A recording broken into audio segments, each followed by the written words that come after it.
محترمہ مدیہ کوکب کا نام اس حلقے میں اچھے الفاظ میں نہیں لیا جاتا۔ یہ بتایا ہے کہ میرا سب سے بڑا گناہ پالیٹکس میں آنا۔ ہم ایک ڈسکشن کرنے کے لیے بیٹھے ہیں، آپ مجھ سے جو کویسچن کر رہے ہیں، فیک ایف آئی آر تھی نا، تو مجھے بیسیکلی لڑنا تھا۔ ایسے ہی جب آپ نے چودھری نثار علی خان گروپ جوائن کیا تو اس گروپ کے بھی ممبران آپ کو آن نہیں کرتے۔ مجھے تو ان کے حج کرنے پہ حیرت ہوتی ہے کہ انہوں نے مجھے خود ساختہ کیسے کیا۔ علیکم ناظرین، اپنا وا پیج کے پلیٹ فارم سے میں ہوں دائم بھٹی اور آج میں موجود ہوں اپنے حلقہ NH54 ٹیکسلا میں، اور میرے ساتھ موجود ہیں سیاسی سماجی شخصیت چودھری نثار علی خان گروپ محترمہ مدیہ کوکب صاحبہ، جو ایک طویل عرصے سے حلقے سے غائب تھیں اور الیکشن کی گہما گہمی پر منظر عام پر آئیں، چودھری نثار علی خان گروپ کے ساتھ ورکنگ کر رہی ہیں۔ آج ان سے گفتگو کریں گے۔ السلام علیکم۔ وعلیکم السلام۔ کیا حال چال ہے میڈم آپ کا؟ الحمدللہ۔ میڈم، سب سے پہلے تو ناظرین کو اپنے سیاسی کیریئر کے بارے میں بتائیں، سیاست کا آغاز کب کہاں سے کیا اور آج تک کا سفر، جو مشکلات آئیں، جو چیزیں فیس کرنی پڑیں۔ ویسے تو میں پرانی جو باتیں ہیں ان کو بھول کے آگے چلنا چاہتی ہوں، لیکن ابھی کیونکہ آپ نے ایک کویسچن کیا ہے تو اس کا ایک بریف سا آنسر آپ کو ضرور دوں گی۔ 2017 میں پاکستان تحریک انصاف کو جوائن کیا تھا اور PP20 تھا اس وقت واہ کینٹ کا حلقہ، تو ملک تیمور مسعود اکبر کے ساتھ وومن ونگ کو ایز پریزیڈنٹ جوائن کیا تھا۔ گورنمنٹ بھی بنی، الیکشن بھی ہوا اور وزارتیں بھی ملیں، لیکن بدقسمتی ہے ہماری کہ ورکرز کو ہمیشہ نگلیکٹ کیا جاتا ہے۔ کچھ ایسے ہی معاملات میرے ساتھ بھی ہوئے، لیکن کیونکہ میں آؤٹ اسپوکن ہوں اور بات کرنے کا حوصلہ بھی رکھتی ہوں، اس لیے وہ اگنورینس مجھ سے بھی برداشت نہیں ہوئی اور پارٹی کو ہضم بھی نہیں ہوئی۔ دیٹس وائی، کیونکہ ہمارے میوچل کنسرنز الگ الگ ہو گئے تھے، اس لیے میں نے پارٹی کو چھوڑنا زیادہ مناسب سمجھا۔ 2 مئی 2020 کو میں نے پاکستان تحریک انصاف کو چھوڑا اور میں نے چودھری نثار علی خان کو جوائن کیا۔ وہ تب سے لے کے ابھی تک میں چودھری صاحب کے ساتھ ہوں اور الحمدللہ کہ معاملات ٹھیک جا رہے ہیں۔ باقی جو کچھ میں نے اس پالیٹکس کرنے کا جو میں نے گناہ کیا، پالیٹکس میں آنے کا جو میں نے گناہ کیا، اور اس کی وجہ سے میں جو کچھ ابھی تک فیس کر رہی ہوں یا میں نے پیچھے جو کچھ فیس کیا ہے، ان باتوں کو بھولنا زیادہ بہتر ہے، کیونکہ میرے ذاتی مسائل تھے اور میں ان کو مزید ڈسکس کرنا ہی نہیں چاہتی، تو بس جو ہو گیا چھوڑ دیں۔ محترمہ مدیہ کوکب کا نام اس حلقے میں اچھے الفاظ میں نہیں لیا جاتا۔ آپ کے اوپر گزشتہ سالوں میں 5 سے 6 پرچے، اور پرچے بھی 780A اور اس طرح کی نوعیت کی دفعات، کیا وجہ ہے؟ میں نے پہلے کویسچن کے ہی آنسر میں آپ کو یہ بتایا ہے کہ میرا سب سے بڑا گناہ پالیٹکس میں آنا، کیونکہ میں ایک میڈیوکر فیملی سے تعلق رکھتی ہوں، میرے پاس کوئی بہت بڑی انویسٹمنٹس نہیں ہیں، تو میرے جیسے بندے کو ہضم کرنا اس سسٹم کے لیے بہت مشکل ہے۔ اور دوسری بڑی بات یہ کہ میں ایک فیمیل ہوں، میرے اوپر انگلی اٹھانا، میرے اگینسٹ بات کرنا، میرے اوپر FIR کروا دینا، یہ سب سے آسان کام ہے، اور یہ میری ذات سے ہٹ کے بھی اوورآل بھی اگر آپ پاکستانی پالیٹکس میں خواتین کو دیکھیں تو تقریباً خواتین ان سارے پروسیس سے گزرتی ہیں، تو یہ ہماری جو پالیٹکس ہے، ہمارے پاس جو سسٹم چل رہا ہے، یہ اس کا ایک لو پول ہے جس کو ہم ختم بھی نہیں کر سکتے، اور اگر پھر ایک فیمیل ہونے کی حیثیت سے ہمیں پالیٹکس میں آنا ہے تو ہمیں ان چیزوں کو برداشت بھی کرنا ہے۔ جہاں تک آپ نے بات کی ہے 780A کی FIR کی، تو اگر میں وہاں پر کلین ہینڈڈ نہ ہوتی تو صنم جاوید کی طرح میں بھی جوڈیشل ہوتی، تو الحمدللہ کہ اگر نہیں ہوئی اور ATC سے میرا کیس خارج ہوا، میری ضمانت بھی کنفرم ہوئی، کیس بھی وہاں سے خارج ہوا، تو میرا خیال ہے اس حقیقت کو عوام بھی بڑے اچھے طریقے سے سمجھتے ہیں کہ اس 780A کی کیا حیثیت تھی، اور آپ بھی بہتر سمجھتے ہیں۔ اس کے علاوہ ایک آپ کا آخری معاملہ بنا تھا جس کے بعد آپ حلقے سے کافی طویل عرصے کے لیے غائب ہو گئی. جب سوشل میڈیا پہ ایک ویڈیو منظر عام پر آئی تھی کہ آپ کو گھر سے آپ کا سامان اٹھا کر باہر پھینکا جا رہا تھا, اور وہ کیا معاملہ تھا اور وہ کیوں ہوا؟ پہلی بات تو وہ معاملہ میرا نہیں تھا. اگر کوئی یہ کہتا ہے کہ وہ معاملہ مدیحہ کا تھا تو میں بڑا اوپنلی آپ کے پلیٹ فارم سے چیلنج کرتی ہوں کہ ڈاکومنٹس لے آئیں. عدالت بھی ادھر ہے, کینٹ بورڈ بھی ادھر ہے, یونیورسٹی بھی ادھر ہی ہے, تو ڈاکومنٹس نکلوائیں. اگر کوئی ایگریمنٹ میرے نام پر تھا, اگر کوئی معاملات وہاں کے میرے نام پر تھے تو میں گناہ گار ہوں, میں قصوروار ہوں, پھر آپ کہیں کہ وہ میرا کیس تھا. لیکن اگر میری فیملی ریلیٹڈ کوئی کیس ہے اور اس کو میرا کیس بنا دیا جائے تو میرا نہیں خیال کہ میں اس چیز کو لے کے جواب دہ ہوں. ہاں, اس لوکیشن پر موجود ہونا, پھر ایک سڈن سچویشن آپ کے سر پر آ جاتی ہے, وہاں پر میرا ایگریسو ہونا, کیونکہ وہ آبویسلی ویڈیو بہت ایگریسو تھی, دیٹ واز نیچرل.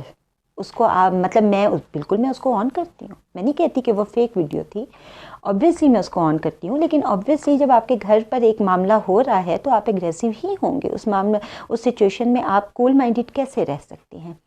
لیکن وہ معاملہ میرا نہیں تھا, فیملی میٹر تھا, فیملی سے ریلیٹڈ ایشو تھا, اور ایسے ایشوز تو میرا خیال ہے اس حلقے کے اندر بہت زیادہ ہیں. بس میرے کیس میں ذرا فیصلہ جلدی کروا دیا گیا تھا اور بہت جلدی کاروائیاں ہو گئیں. میڈم میں اگر غلط نہیں ہوں تو وہ آپ کی رہائش گاہ تھی, اور اس کو آپ کیسے کہہ سکتی ہیں وہ آپ کا معاملہ نہیں تھا, مطلب فیملی کا ایشو تھا, آپ کی رہائش گاہ پر وہ معاملہ پیش آیا. میری رہائش گاہ تھی, آپ کو یہ کیسے کنفرم ہے؟ وہ بیسیکلی میری مدر کی رہائش گاہ تھی. مطلب میری مدر, میرا بھائی وہاں پہ رہ رہے تھے, تو میری رہائش گاہ کیسے آپ اس کو ڈکلیئر کر سکتے ہیں؟ میں نے یہی کہا کہ وہاں پہ میری موجودگی کو آپ ضرور چیلنج کر سکتے ہیں, لیکن آپ یہ نہیں کہہ سکتے کہ وہ میٹر میرا تھا. اب اگر ایگریمنٹ میرے بھائی کے نام پہ یا میری مدر کے نام پہ یا ایکس وائی زیڈ میرے کسی فیملی ممبر کے نام پہ ہے تو وہ میرا کیس نہیں ہو سکتا. یہاں پر جو ہم ایک ڈسکشن کرنے کے لیے بیٹھے ہیں, آپ مجھ سے جو کویسچن کر رہے ہیں, تو یا میں لوگوں کے سامنے ایک پبلک فگر کے طور پہ میں سمجھتی ہوں کہ اگر میں جواب دے ہوں تو وہ میں اپنی ذات کی حد تک ہوں, میں اپنے گھر والوں کے معاملات کی جواب دہ بالکل بھی نہیں ہوں. اس کے بعد کیا وجہ بنی کہ آپ ایک طویل عرصے تک حلقے سے غائب رہیں, منظر عام پر آپ نہیں نظر آئیں, اور اس کے بعد جب سیاست یہ الیکشن کا اعلان ہوا, اور جس طرح باقی نمائندے کرتے ہیں کہ الیکشن کے قریب عوام کو کہتے ہیں جی میں آپ کا خادم, تو اگر میں اس سارے واقعے کو دیکھوں تو مجھے ایسا ہی نظر آ رہا ہے کہ آپ بھی الیکشن سے پہلے 15-20 دن پہلے حلقے میں آ کر جی میں آپ کا خادم, تو کیا یہ غلط نہیں ہوگا؟ اس پہ روشنی ڈالیں. ایک تو میں نے ابھی تک کہا نہیں کہ میں آپ کی خادم ہوں, میں ایک جنرل. اور دوسری بات یہ ہے کہ میں اس لیے سائٹ پر رہی کیونکہ آپ نے ابھی ڈسکس کیا ہے, ذکر کیا آپ نے 780A والی FIR کا. فیک FIR تھی نا, تو مجھے بیسیکلی لڑنا تھا, مجھے ڈیفینڈ کرنا تھا خود کو بھی, اس FIR کو, ان معاملات کو مجھے ایڈریس کرنا تھا. وہ ایڈریس میں اس جگہ پر بیٹھ کے, اس حلقے کے اندر بیٹھ کے نہیں کر پا رہی تھی, میرے لیے مشکل ہو رہا تھا, اور مجھے اپنے جتنے بھی لیگل میٹرز تھے مجھے ان کو سٹریم لائن کرنا تھا. مجھے یہی مشورہ دیا گیا کہ آپ سائٹ پر ہو کر سب سے پہلے ان معاملات کو ہینڈل کریں, پالیٹکس ہوتی رہے گی. درمیان میں میری کچھ صحت کا مسئلہ آ گیا, جب وہ معاملات تو بہت جلدی خیر سیٹل ڈاؤن ہو گئے تھے, لیکن بعد میں کچھ میرے صحت کے ایشوز آ گئے, ان کو بھی میں نے ہی ایڈریس کرنا تھا کیونکہ میرے ذاتی ایشوز تھے. تو اس کے بعد اب جب الیکشن آیا ہے تو یہ پلاننگ میں تقریباً 3 مہینے سے تھا کہ مجھے جانا ہے, بٹ اس کو پراپرلی اینڈ تک پہنچانا, پریکٹیکلی امپلیمنٹ کرنے میں ٹائم لگ گیا ہے. تو اب میں ہوں حلقے میں موجود, اور انشاءاللہ امید کرتی ہوں کہ اب میں حلقے میں ہی ہوں, اب میں کہیں نہیں جا رہی. عوام امید کرتی ہے کہ آپ الیکشن کے بعد بھی اسی حلقے میں ہیں. جی میں بالکل انشاءاللہ تعالیٰ اس حلقے میں ہوں, اور اگر میں نہیں بھی ہوں تو میرے لوگ بھی یہاں پر موجود ہیں, میرے جو مجھے ہیڈ کر رہے ہیں وہ بھی یہاں پر موجود ہیں, اور میرا نمبر بھی لوگوں کے پاس ہے, بلکہ آپ اس انٹرویو کے اینڈ پہ میرا نمبر ضرور پبلک کیجیے گا. جب آپ پاکستان تحریک انصاف میں تھیں, PP13 وومن یوتھ ونگ کی پریزیڈنٹ تھیں, تو پاکستان تحریک انصاف نے آپ کو آن کرنے سے انکار کر دیا تھا, اور انہوں نے کہا تھا کہ یہ ہماری ورکر نہیں ہے. ایسے ہی جب آپ نے چودھری نثار علی خان گروپ جوائن کیا تو اس گروپ کے بھی ممبران آپ کو آن نہیں کرتے, اپنے گروپ کا حصہ نہیں مانتے. ہوں۔ یہ دونوں طرف سے ناراضگیوں کی اور قبول نہ کرنے کی کیا وجہ ہے؟ جب میں پاکستان تحریک انصاف میں تھی تو اگر کیونکہ ظاہر سی بات ہے کہ اس وقت غلام سرور خان اور ملک تیمور مسعود اکبر ایک ایم این اے تھے اور ایک ایم پی اے تھے، اور میں واقعی ان کی ٹیریٹری میں کام کری تھی، تو ہمارے سے تو میرا ایسا کوئی کنسرن نہیں تھا. تو ان کا اس چیز کو آن نہ کرنا یا مجھے خود ساختہ صدر کہنا، جو الفاظ انہوں نے استعمال کیے، خود ساختہ صدر کہنا، یہ میں سمجھتی ہوں کہ بڑا وہ بلو دا بیلٹ گئے تھے. آج میں آپ کے پلیٹ فارم سے یہ بات اوپن فرسٹ ٹائم اس بات پہ میں کمنٹ کروں گی کہ بڑا بلو دا بیلٹ گئے تھے. جس ورکر کے انڈر آپ اپنا پورا آفس دیتے ہیں، جس کے ساتھ آپ پی او ایف میں برانچ کر کے اس کو پریزیڈنٹ اناؤنس کرتے ہیں، اس کی تقریریں اور اس کی تصویریں آپ کے آفیشیل پیجز پہ لگی ہوئی ہیں، مجھے تو ان کے حج کرنے پہ حیرت ہوتی ہے کہ انہوں نے مجھے خود ساختہ کیسے کہہ دیا. پر میں اس کو مزید کمنٹ آؤٹ کرنا نہیں چاہتی، کیونکہ الحمدللہ کہ انہوں نے کہا کہ اس کا ہم سے کوئی تعلق نہیں ہے. میں ایسے لوگوں کے ساتھ تعلق رکھنا بھی نہیں چاہتی. جہاں تک آپ نے چودھری نثار گروپ کی بات کی ہے، تو میرا نہیں خیال کہ کہیں پر چودھری صاحب نے یہ کہا ہے کہ میں مدیحہ کو آن نہیں کرتا یا مدیحہ میرے گروپ کا حصہ نہیں ہے. یہ پروپیگنڈا ہوتا ہے. جیسے ہم کہتے ہیں کہ اختلافات جمہوریت کا حسن ہے، میں نے اس کی ڈیفینیشن تھوڑی سی چینج کی ہے. پروپیگنڈا جمہوریت کا حسن ہے، میں اس کو ایکسیپٹ کرتی ہوں. اگر میرے خلاف اتنا پروپیگنڈا نہ ہوتا تو 4 سال تک میں لوگوں کے ذہنوں میں زندہ بھی نہ رہتی. میں تو بڑی مشکور ہوں ایسی باتیں کرنے والوں کی کہ انہوں نے یہ باتیں کیں، انہوں نے یہ پروپیگنڈا کیا، اور 4 سال گزرنے کے بعد بھی جب میں حلقے میں آئی ہوں تو لوگوں نے مجھے اتنا ہی وارم ویلکم دیا. میں سب کے دلوں میں دماغوں میں زندہ ہوں، تو مجھے کوئی فرق نہیں پڑتا کہ کوئی کیا کہتا ہے.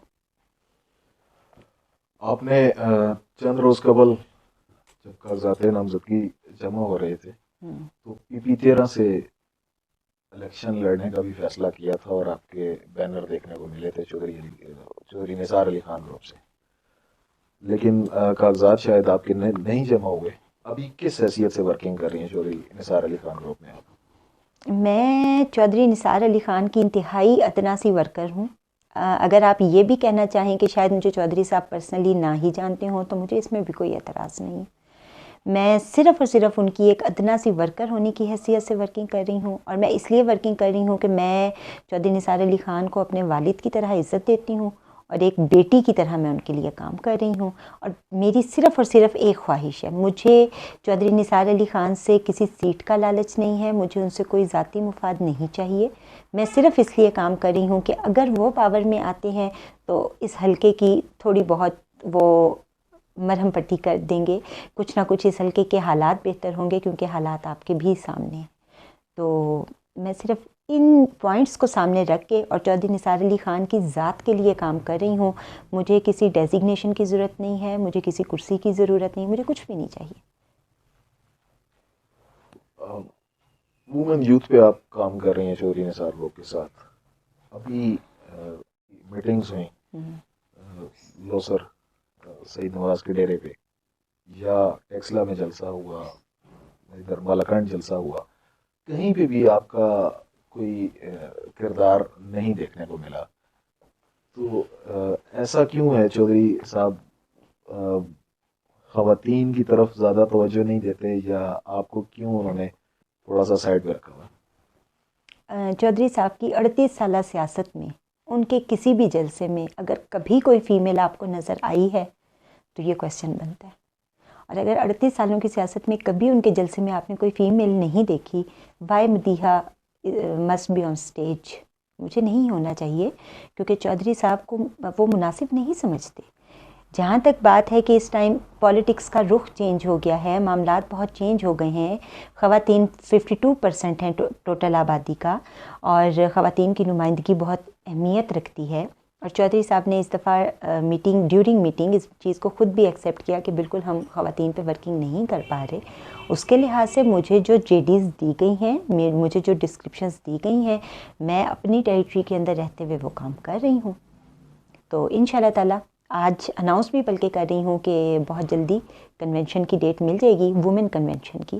تو اس اسٹیج پہ آپ کو میں انشاءاللہ ضرور نظر آؤں گی. اس دن آپ کو آپ کے بہت سارے سوالوں کے جواب ملیں گے. کیا سمجھتی ہیں اس کنونشن میں چودھری نثار علی خان یا ان کے صاحبزادے بھی اسٹیج پر موجود ہوں گے آپ کے ساتھ؟ جی بالکل، چودھری نثار علی خان خود ہوں گے یا پھر چودھری تیمور علی خان ہوں گے، تبھی کنونشن ہوگا. اگر وہ نہیں ہوں گے تو کنونشن بھی نہیں ہوگا.